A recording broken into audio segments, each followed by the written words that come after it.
Yes, everybody, 100th question is the angle of elevation of the jet plane from a point P on the ground is 60 degrees.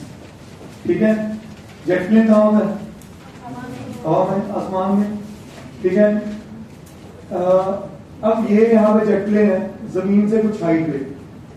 ठीक है, the angle of elevation of a jet plane from point P on the ground is 60 degrees.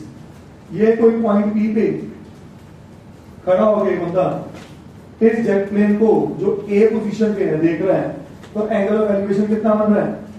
60 degrees. After a flight of 15 seconds, the angle of elevation changes to 30 degrees. अब मेरी बात सुनिएगा, ये plane यहां A position पे है, ये इस तरफ आ रहा है कि उस तरफ जा रहा है? उस तरफ जा रहा है, क्योंकि एंगल कम हो रहा है. एंगल हो गया 30 डिग्री. तो देखिए, अब मेरी बात यहां हो जाएगा, तो ये 60 से एंगल बढ़ जाएगा ना यार. बंदा थोड़ा हिल रहा है, जहाज हिल रहा है. यही तो गेम है चेक क्वेश्चन को. Why this question are double star triple star? समझ में नहीं? After a flight of 15 seconds, the angle of elevation of the plane becomes 30 degree. And if the jet is flying at a constant height of 1500 root 3 meters, तो ये height कितनी है? 1500 root 3 metres. तो अगर वो कांस्टेंट हाइट पे है, मतलब ना वो ऊपर जा रहा है वो नीचे आ रहा है, वो कांस्टेंट हाइट पे 15 सेकंड बाद समझ लो यहां पहुंच गया. किस पोजीशन पे? सी पोजीशन पे. क्या उसकी कांस्टेंट हाइट की वजह से ये जो सी डी है ये भी बन गई 1500 रूट 3? हाँ, अब वो क्या कह रहा है? Angle of elevation is how much? 30 degree. तो यहां से इस जगह का बंदा तो वही खड़ा है, इसका एंगल ऑफ एलिवेशन कितना आ गया? 30 degree. This is my question. Find the speed of the jet plane. इस जगह से इस जगह को कवर करने के लिए कितना टाइम लगा? बोलो. 15 सेकेंड. कितना टाइम लगा? फिर से टाइम की बात है, लेंथ पे कोई चर्चा नहीं. पर इस क्वेश्चन में एक अच्छी बात है, हमें उसकी हाइट दे रखी है. ठीक है, शुरुआत समझे क्वेश्चन को. Let A B is equal to 1500 root 3 B the height of jet plane. सही है? हाँ जी. Let A B the initial position of jet plane. Let B be the final position of jet plane. ठीक है जी. Let B नहीं, sorry, let C be the final position of jet plane. ठीक है जी. यहां तक क्वेश्चन समझ आया? क्या अगर ये हाइट है तो वर्टिकल हाइट हो गई. पहला केस, इन राइट ट्राइंगल. कौन सा बेटा? अच्छा, एक काम और कर लें.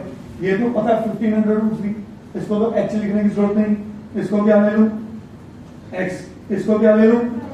वाई. इसको एच ले ही लो. चलो, एच पता ही है 1500 रूट 3. क्या कहने यूज ही कर लेंगे उसको. In right triangle A B D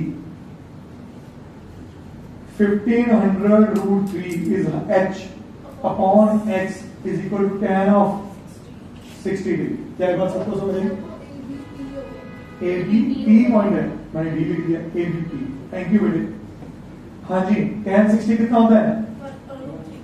तो 1500 root 3 upon X is equal to root 3. Root 3 cut, तो एक्स कितना आ गया?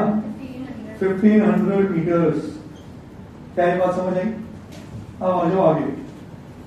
इन right triangle C D P 1500 root 3, जिसको सी डी कह रहा हूं, upon Y plus X is equal to tan of 30 degree. tan 30 कितना? तो 1500 root 3 upon Y plus X की जगह क्या लिख दूं? 1500 इज 1 अपॉन क्रॉस मल्टीप्लाई कर दें. Root 3 into root 3 into 1500 4500 is equal to Y plus 1500. तो वाई कितना आ गया? 3000 मीटर्स. सही है कि नहीं, बोलो जी। अब ध्यान से समझो, वाई आया 3000 मीटर्स, ठीक है, टाइम लगा 15 सेकेंड। ये क्या कवर होगा, डिस्टेंस, ये क्या है, टाइम। तो स्पीड क्या होता है, डिस्टेंस अपॉन, तो speed of jet plane is distance upon time. So distance cover हुआ 3000 मीटर्स अपॉन टाइम लगा 15 सेकेंड, तो 200 मीटर्स पर सेकेंड। अच्छा, कई बार यही आंसर है वैसे, कई बार इंटेंशनली पूछ लेते हैं, हाँ जी find the speed in kilometre per hour. तो इसी चीज को अगर किलोमीटर पर आवर करना है, किससे मल्टीप्लाई करोगे, हाँ जी,